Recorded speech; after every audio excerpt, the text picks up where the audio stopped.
আপনারা সকলেই দেখুন, এবার মুখ খুললেন পীরজাদা আব্বাস সিদ্দিকী ভাইজান। পীরজাদা আব্বাস সিদ্দিকী ভাইজান বলছে, গতকালকে অভিষেক ব্যানার্জিকে যে মারধর করা হয়েছে এটা অন্যায় কাজ।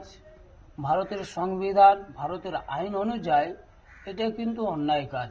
হয়তো অভিষেক ব্যানার্জি ভুল করেছে, অনেক কিছু করেছে, তার জন্যে আইন আছে, সংবিধান আছে, সংবিধান অনুযায়ী, আইনের অনুযায়ী তার সাথে মোকাবিলা হোক।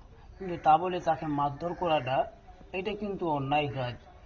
এই নিয়ে পীরজাদা আব্বাস সিদ্দিকী ভাইজান বিস্তারিত কি বার্তা দিচ্ছে আপনারা সকলে শুনুন, আর ভিডিওটা অবশ্যই প্রচুর পরিমাণে শেয়ার করুন। দেখুন,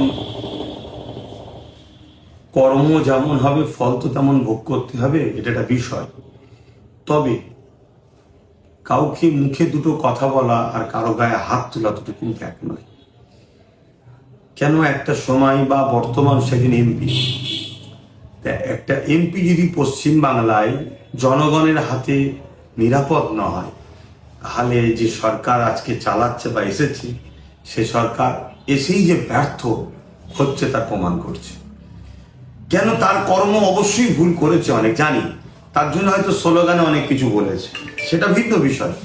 কিন্তু কারো গায়ে হাত তোলা এটা আইনের দিক দিয়ে কিন্তু অপরাধ। এবং সেদিন এমপি, একটা এমপির গায়ে হাত তুললো, এটা যেমন বাংলার আইন ব্যবস্থাকে প্রশ্নচিহ্ন করছে, বর্তমান শাসককে প্রশ্নচিহ্ন করছে, পাশাপাশি এটা সংবিধান বিরোধী, আইনকে হাতে নেবার কারো অধিকার নেই।